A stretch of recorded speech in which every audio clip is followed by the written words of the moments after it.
Good evening and welcome. If you're looking for the Route 16 and Route 20 Reinventing Metro virtual community meeting, we are sorry to tell you that due to technical difficulties, the meeting will not be live tonight on Zoom. However, we are recording it for broadcast later, so you can see all the changes that we're going to present tonight, as well as give us your feedback. My name is Dave, and I will be your moderator this evening. But before we get started, here is a word from Metro's CEO and General Manager, Daryl Haley.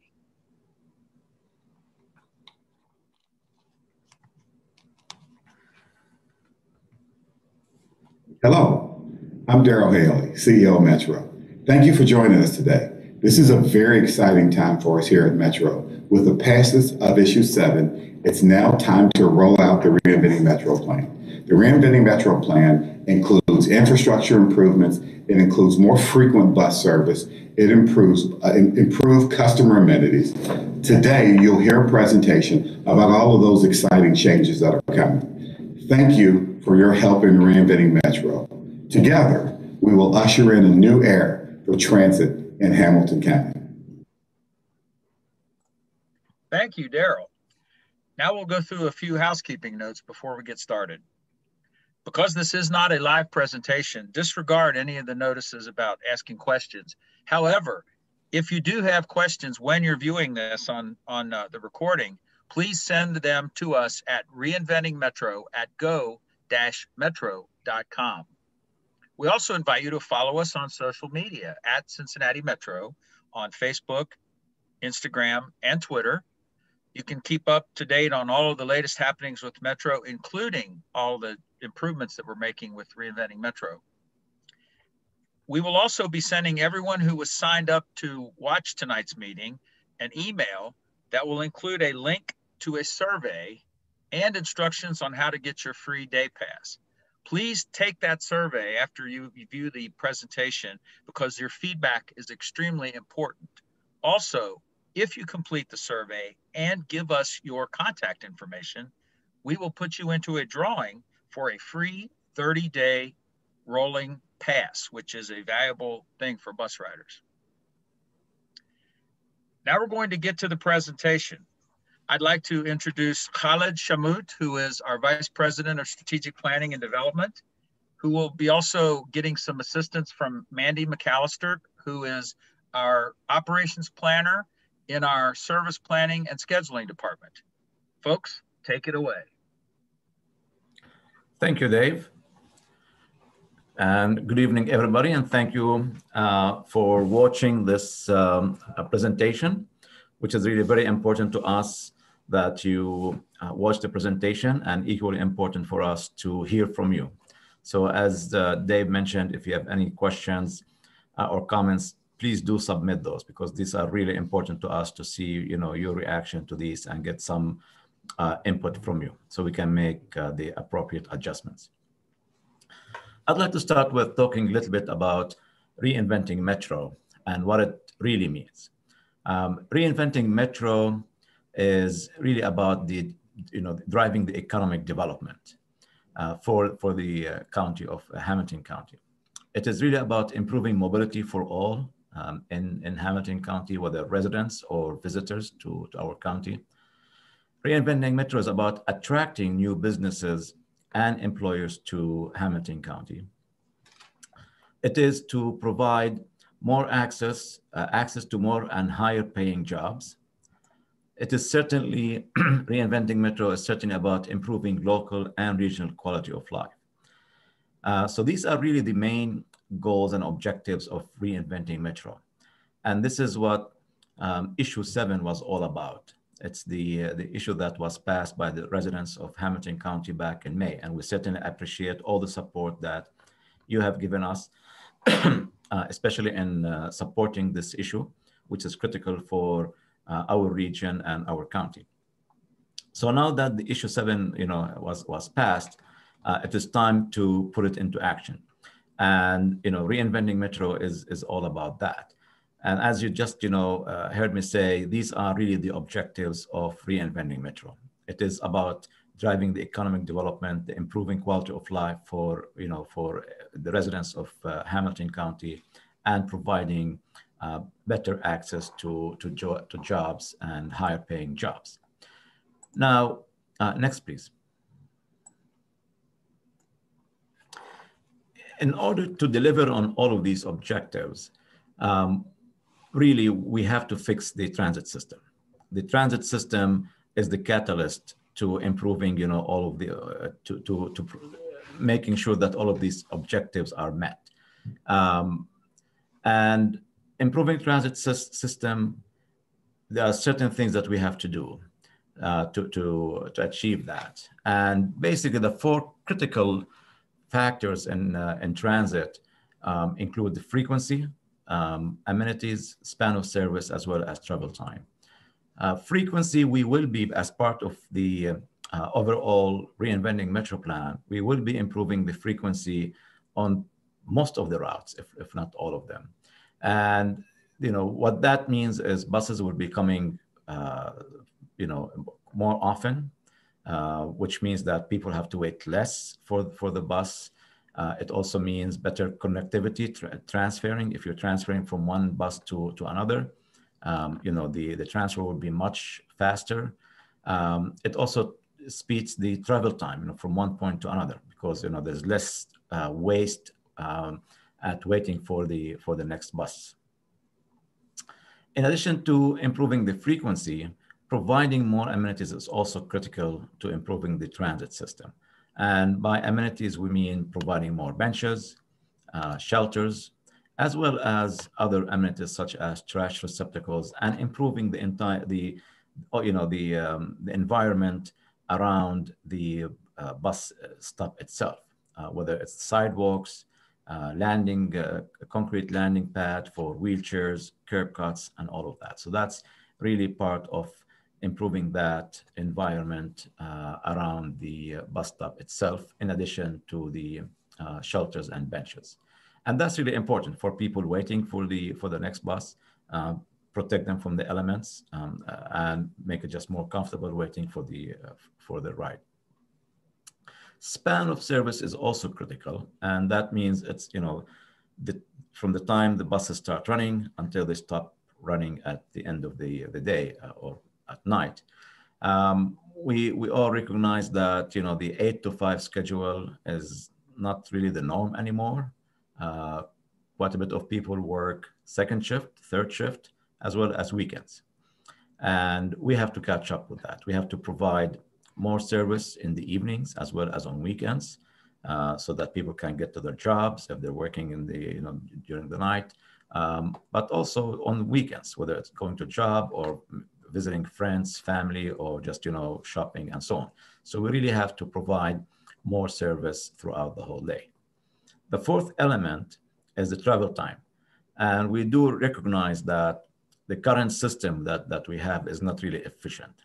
If somebody is on the east side who wants to go to the west side, they have to ride the bus all the way to downtown to transfer, and then to go back north to the west. And that's not efficient. And we recognize that. So we will be introducing some improvements and some solutions to make more direct connectivity from different parts of our service area, so that not everybody has to go to downtown to transfer and then go back up north. So we have to make that change. And there are other things that also introducing, like certain routes in certain areas, so that there's better connectivity, which also makes the travel time shorter in terms of getting from your origin to your destination, because that's really important. We want people to spend less time riding the bus, so that they have more time to spend with their families and doing the things that they like to do best. Next slide, please. And just to put a couple of things in perspective here in terms of the positive impact of all of these proposed changes. With the proposed changes as part of the Reinventing Metro, 20,000 jobs will be accessible by Metro that currently have no transit available to them. And by accessible, we mean the routes or the bus stops are within quarter mile of a certain location, which is kind of the standard walking distance that a person is willing to walk to a bus stop. quarter a mile, which is about 4 minutes or so of walking. So with these proposed changes and improvements, 20,000 more jobs will be accessible by Metro, and those would add to about $850 million of annual wages. Next slide, please. And some of the really great things and exciting things that we're planning for this year, and you'll hear Mandy talk more about that, is introducing 24-hour service on 6 routes. And that's really tremendous. And by doing that, that would put 50% of the jobs in Hamilton County, 50%, about half of the jobs in Hamilton County, will have 24-hour service. And quite a bit of these jobs are in manufacturing, warehousing, and so on, that heavily rely on second and third shift workers. So that's going to, so all of these improvements will have tremendous positive impact on the job market and getting to these jobs. Next slide, please. So I think I covered quite a bit of the points here. I'd just like to highlight a couple more. So in addition to improving the frequency of service, the span, the providing shelters, benches, as well as improving the travel time, there are other things that we also need to provide to make the trip more comfortable and more convenient, such as free Wi-Fi and charging ports on board the buses. Currently, half of our fleet is equipped with free Wi-Fi and charging ports. We're working on retrofitting the entire fleet. And our plan is by the end of this year that all the buses we have will have free Wi-Fi and charging ports, which is really great. So people can ride and be productive, work, play games, whatever it is, while riding the bus. In addition to the big buses, the big buses that you see on the streets, and that's what we call fixed route, where you have established route, with bus stops and so on. In addition to that, which many of the improvements will impact the fixed route by improving the frequency, span, and so on. But in addition to that, we're also looking at other modes of services that would benefit Hamilton County, such as demand response service and bus rapid transit, or what we call BRT. And we'll talk about both in the next couple of slides. Next slide, please. So as I said, one of the modes of services that we're looking into introducing to Hamilton County is the mobility on demand service. Because really the big bus, the fixed route, is not necessarily the best solution for every area. We have areas where we may not have really high demand of ridership to justify running a fixed route. Or in some cases, the demand is there, but the neighborhood, just the nature of that neighborhood, with tight streets, the big buses cannot negotiate these streets. They cannot negotiate making the turns or going through these streets. So we're looking at other solutions, and mobility on demand is one of them that has been implemented across the country with huge success. And mobility on demand come kind of like with different flavors. The one on the left, for example, point deviation or flex route, you'll have, and all of these actually will be confined to a small geographical area. So kind of like neighborhood services. It could be a 4 square mile area or a 6 square mile area. So the first type is the point deviation on the left, where you have an established route and with stops already established. However, an individual can call at least an hour ahead and request that that bus deviate, which means get off the route within quarter mile and pick that individual up from their location, whether it's home, work, or whatever. And then the bus will go back to the route and continue its route.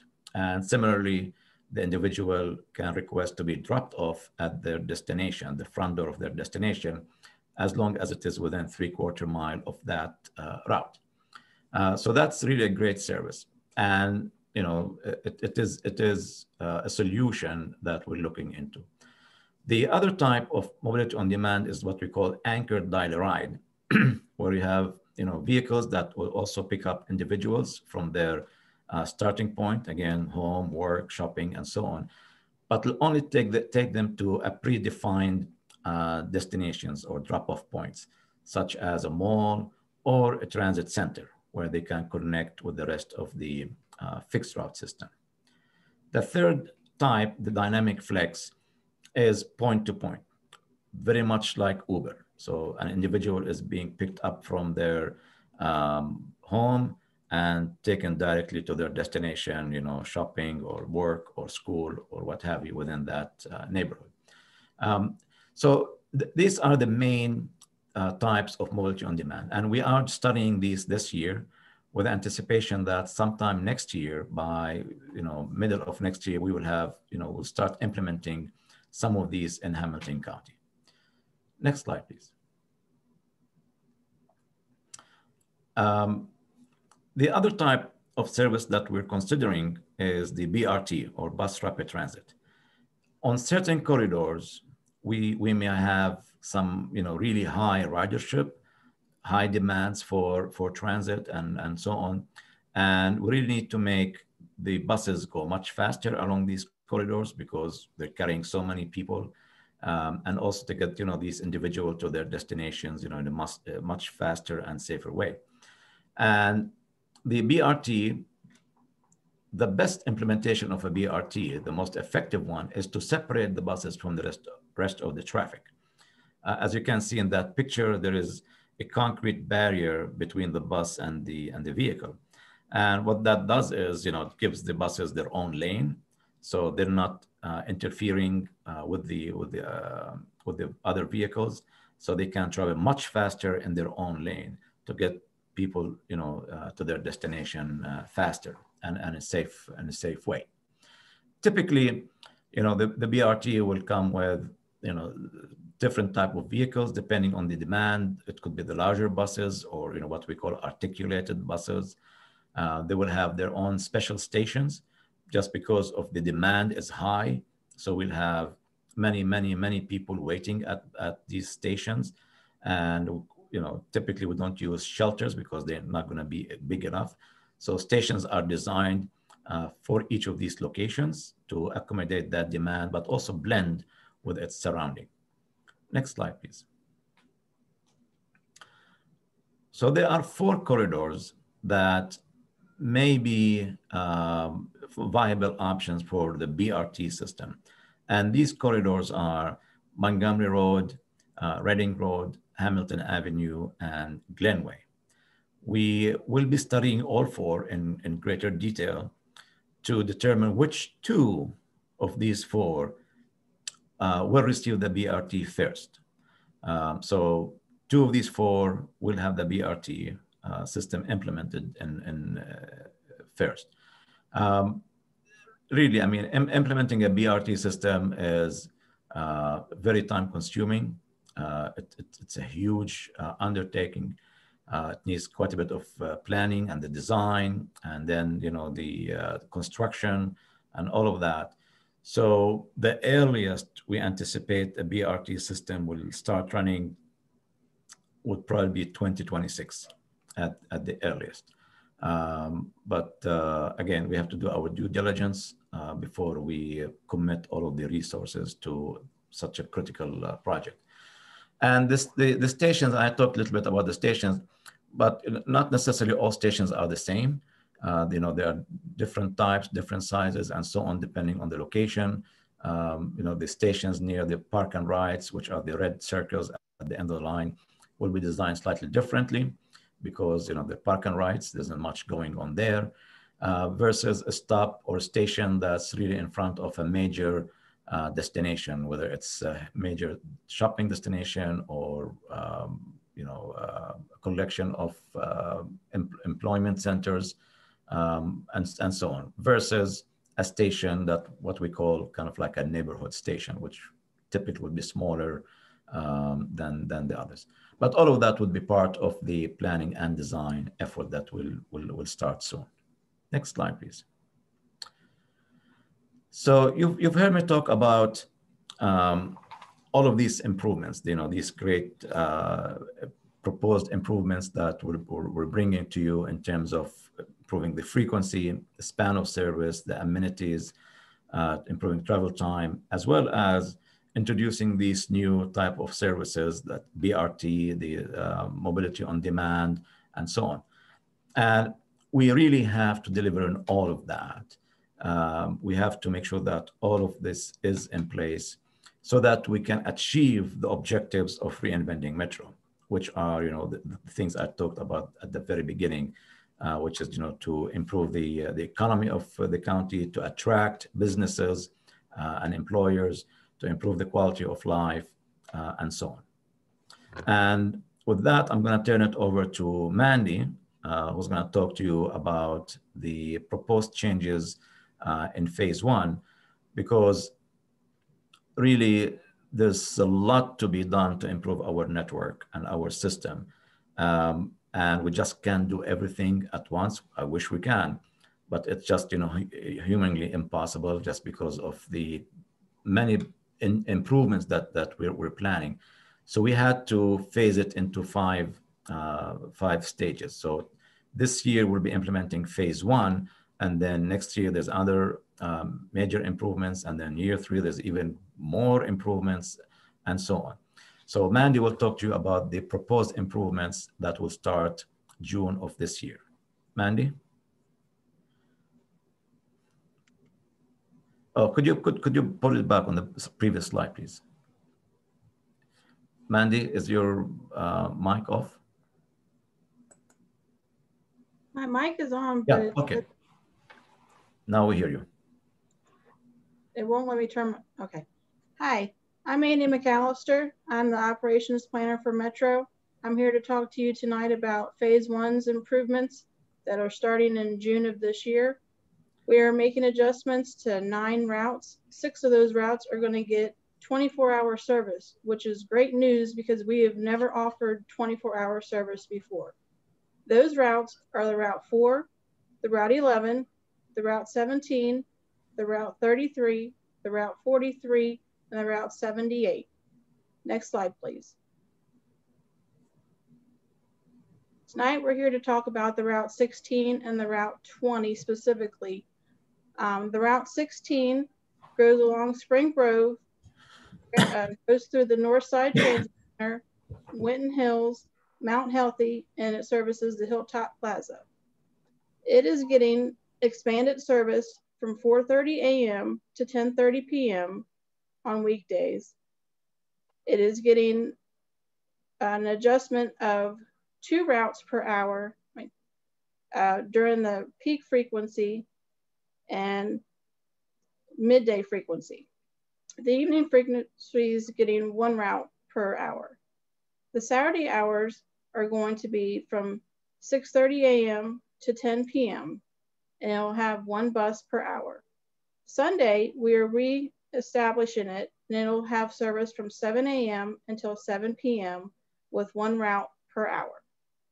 Next slide, please. The Route 20 is also servicing Spring Grove through the Northside Transit Center, Winton Hills, Green Hills, and the Tri-County area. It is going to have service weekdays from 5:30 a.m. to 10:30 p.m. and the peak frequency and the midday frequency will increase from 1 route per hour to 2 buses per hour. The evening frequency will go from 85 minutes to 60 minutes. The Saturday hours will be from 6:30 a.m. to 10 p.m. and offer 2 routes per hour on Saturdays. We are reestablishing Sunday service from 7 a.m. to 10 p.m. and we'll have 1 bus per hour. Next slide, please. The Route 4 is going to offer 24-hour service 7 days a week. We are not tweaking any of the frequency because we feel that right now it is pretty good. It services the areas of Evanston, Norwood, Pleasant Ridge, Kennedy Heights, Silverton, and the Kenwood Mall. Next slide, please. The Route 11 services People's Corner, Walnut Hills, Hyde Park, Oakley, in the Madisonville area. It is also going to get 24-hour service 7 days a week. The peak service frequency is going to stay the same for at least phase 1. Next slide, please.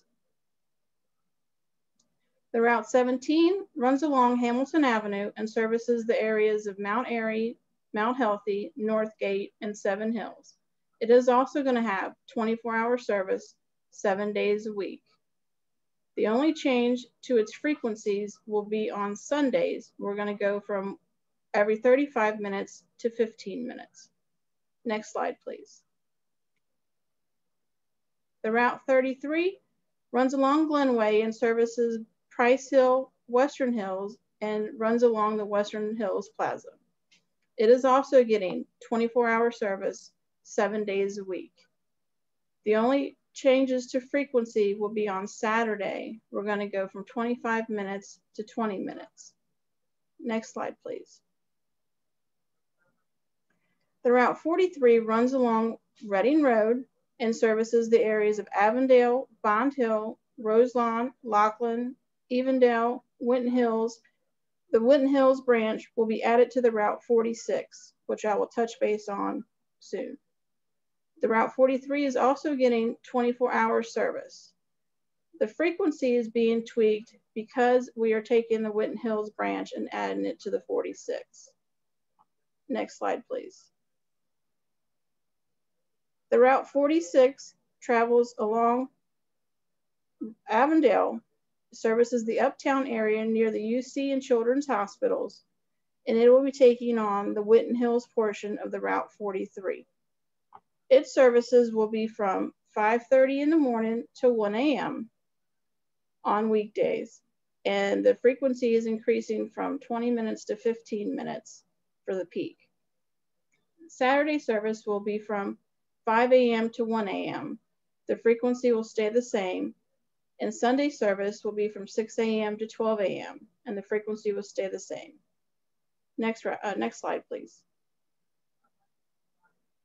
The Route 78 runs along Vine, and it goes past the VA Hospital and the Cincinnati Zoo, services Lincoln Heights, Tri-County, and Springdale. It is also getting 24-hour service 7 days a week. There is no change to the frequency because we feel that it's doing pretty good right now. Next slide, please. Thank you. All right, thank you, Khaled and Mandy. Again, we apologize for not being able to provide this as a live experience tonight, but we do ask that you watch this and that you have any questions that you want to ask us, please direct them to ReinventingMetro at go-metro.com. All of our planning department staff will be available to answer any questions that you have. Just send them to that email.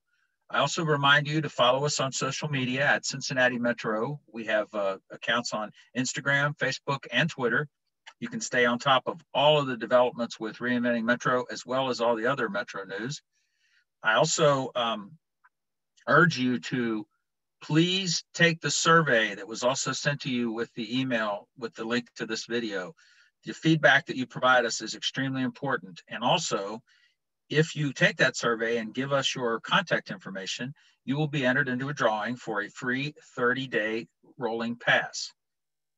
I'd like to now turn it back over to Khaled, who can give us some closing remarks.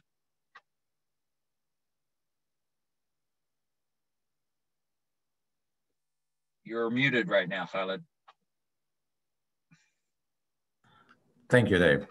Again, I just want to thank you, Dave, and thank Mandy. And, you know, as you heard Dave said, you know, if you have any questions or comments, please share them with us. That's really the whole point of us sharing with you all of these proposed changes, is to get feedback from you. And we'd like to learn from you, and so we can make the appropriate adjustments before the changes are finalized. And again, thank you very much and your interest in our service, and hope to see you at some other future event. Thank you. Thank you very much. That concludes our presentation. And please remember to direct any questions you have to reinventingmetro.com. Thank you.